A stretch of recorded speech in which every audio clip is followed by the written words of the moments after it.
If you sort of want it and you believe it, it feels sort of good. If you really want it and you believe it, it feels really good. If you really want it and you really don't believe it, it feels really bad.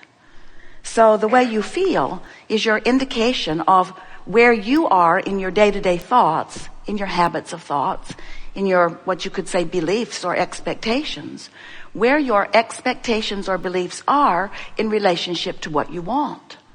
Most people, because they do want to feel better than bad, they try to hold their beliefs and their desires in approximately the same place. In other words, whatever you do, don't let your desire get out there too far ahead of your belief. That's just foolish, people would say to you. You must not let yourself want what you don't believe. And we say, well, it's one way of sort of managing the way you feel, but it doesn't work out very well because you really can't control the constant desires that are born out of the life experience that you're living. Those desires are rocketing out of you. As you are exploring contrast and knowing what you don't want, you know what you do want. And on many levels of your being, you are sending forth those vibrational requests or desires. So even though you sometimes try to not want something, you can't. You can't hold it back because it's going to come at you in another way and another way and another way. Your life is so rich with so much to chew on that your evolution is just constant. And in this time-space reality, it is more exaggerated than ever, ever, ever before. So this gathering is not at all about teaching you the impossible task of holding back your desires. It's all about bringing your chronic day-to-day thought patterning into closer alignment with the natural desires that your life has produced. You are translating vibration, and that's why you see. And you are translating vibration, and that's why you hear. And that's why you smell and taste and touch. You are translating vibration. But you have another sensor that translates vibration more precisely than all of your other sensors put together. And you might say, how could anything be more precise than my vision? We say your emotional guidance system is you can feel vibrational alignment or not. Alignment or not. You can feel when you are approaching your vortex. You can feel when you are inside it. You can feel when you are maintaining the vibration of it. Not just because manifestation begins to come to give you evidence of your alignment, but because your emotions give you evidence of alignment and not. The better you feel, the more in vibrational sync you are. The animals know it. They move away from any experience that causes them to focus in a way that they are out of alignment. You call them instinctual, and that's a fine word, but they are vibrational interpreters of this emotional sense. And it might be fair to say that part of the reason that they are better at interpreting emotional vibration than humans is because they're not talking all the time. They're not using their words to cover stuff up. They are not communicating and trying to socialize in the way that humans do. That's an advantage they have. But they are also not the magnificent creator that human is. In other words, we have to really help you give yourself the benefit of the doubt when we say you are dissecting extraordinary contrast for the purpose of expanding desire. So because your desires are expanding more rapidly than any species ever, as your desires are expanding more rapidly, you need a keener sensor or awareness of your sensor in order to recognize where you are incrementally. A man said to us last week, I have diabetes. I've had it for a long time, he explained. And every day I prick my finger for the purpose of reading the meter to see where my blood sugars are. And later in our conversation, we pointed out that the reason that he does it every day is because he doesn't want it to get too far out of whack before he figures out it's out of whack. And so we propose a happiness pricker. In other words, wouldn't it be nice if you caught your misalignment in the early subtle stages before you go into a coma? Wouldn't it be nice if you had that much attention? In other words, he's wise enough to know he wants to stay in balance. By the time this workshop comes to a close, we think it would be really nice if you had decided that you're going to pay attention to where you are emotionally and that you're going to make that your number one priority.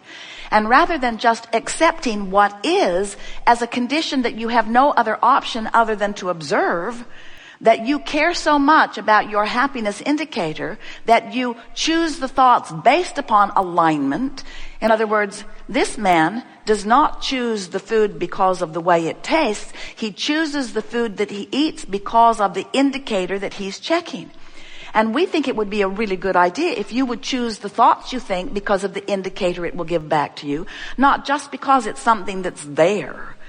The squeaky wheel gets the oil, and it also gets your attention, and it also takes you out of the vortex over and over and over and over again. And your excuse is, but Abraham, it's true. And we say, so what? There are a lot of things that are true that you don't want to include in your vibration and create in your experience.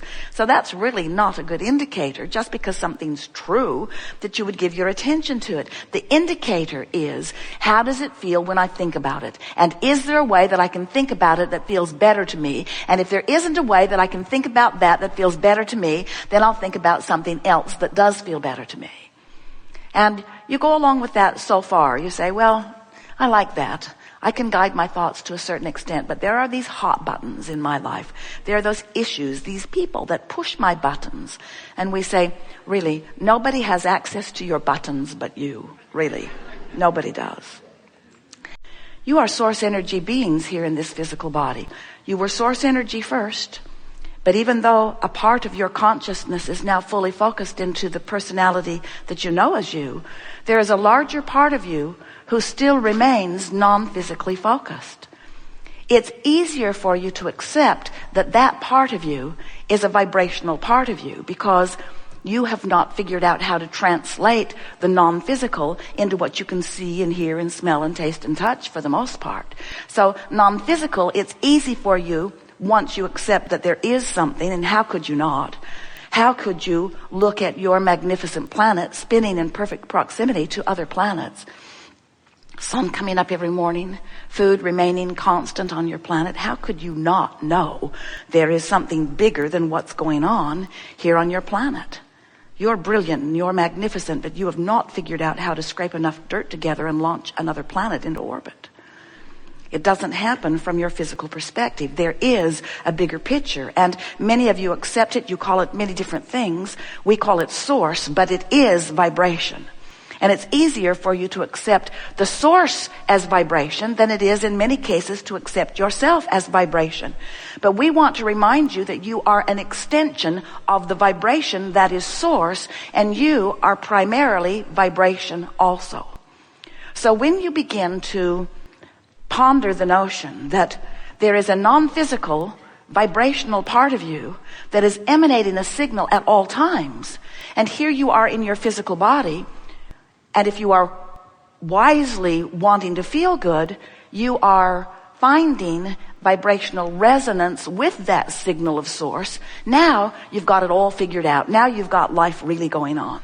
Because that means you accept that you are an extension of source energy, and that source energy is offering you constant, steady, pure, supreme, absolute, specific guidance. Guidance to you about where you are right here and now, in your thought, in your word, in your deed. So when you realize that you're getting this constant feedback in the form of emotion, and that the better you feel, the more aligned you are with source, and the worse you feel, the more out of alignment you are with source. We call it allowing of alignment, or resisting of alignment. When you are allowing this resonating blending of who you are with who you really are, you feel wonderful. And it's what all of you intended. You said, I'll go forth and I'll explore, and I'll come to new conclusions about what I want. But as soon as I decide what it is I want, I will give my undivided attention to that signal that is being transmitted eternally from the source within me, and I will blend myself, feel myself, merge myself, align myself, not just with the source of who I am, but with all that that source of who I am has become because of what I'm living here in this physical experience. When someone's rude to you, you ask for a nicer world, and the source within you knows it and bees it. When you're rude to someone, you ask for you to be nicer in the world, and the source within you knows it and bees it. When you're sick, the source within you becomes vibrationally weller than the source within you was before you got sick. In other words, every experience causes an expansion. So every emotion that you feel, no exception, is about whether you are keeping up with your expansion or not. There are a lot of people running around this physical planet who are ornerier than anything else. They are just overwhelmed and ornery, worried, fearful, fitful, not feeling all that good about where they are or about the way life is treating them. And we would like them to know that those fitful, ornery, worrisome feelings are simply their emotional guidance system letting them know that they have an opinion of their life, an opinion of their planet, an opinion of something that is not in sync with the opinion that the source within them has about the same thing. So many of our physical friends, when they hear us say something like that, say, well, the source within me must not be where I am, looking at what I'm looking at. Source within me must be oblivious to the reality of my current life experience. And we say, that would be correct. Because the source within you only holds focus upon what you have asked for. You see, in this vibrational frequency, where the better you feel, the higher the vibration, the worse you feel, the lower the vibration, when you know what you don't want, there's always a bounce to that wave. And by knowing really what you don't want, there's a really what you do want bounce to that wave. And that bounce to that wave is what Source captures and holds as the standard of who you have become. So every time your life causes you to bounce into a new and improved place, the Source within you becomes that and holds that as the standard which you now can feel your relationship to. That makes sense to you? So as you are realizing these few things, you were source energy before you came into this body, and the larger part of you still remains source energy even though you are in this body. And the larger part of you is eternally broadcasting a signal to you, specifically to you, to help you to know what your highest bounces have been, because the source within you always takes the highest bounce. That's why you never need to worry that if you or anyone tunes to the frequency of the source within you, that you will then become damaging to people or the world around you. It could not happen.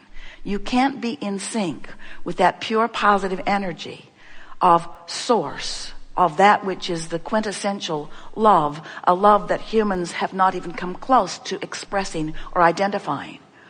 When you realize that you are in vibrational alignment with that source energy, then we like to proclaim you in the vortex of attraction, in the vortex of creation, in the vortex where you are, for the time of your pure positive emotion, you are tuned in, tapped in, turned on, you are up to speed, vibrationally up to speed with all that you have become. And it is the best moment in time that you can find. When you find a moment in time where you have focused yourself into alignment, and therefore there is no resistance present in your vibration, you are soaring with the full energy stream that creates worlds. And under those conditions, you feel clarity, you feel confident, you feel sure, you feel love, you feel passion and eagerness and vitality and enthusiasm for life. That's who you are. That's how you felt when you came, and that's how you'll feel as you leave, and that's how we think you deserve to feel now. We don't think you should have to croak in order to release resistance. You will. When you croak, you will. We try to be as disrespectful as death as we can be, since there isn't any.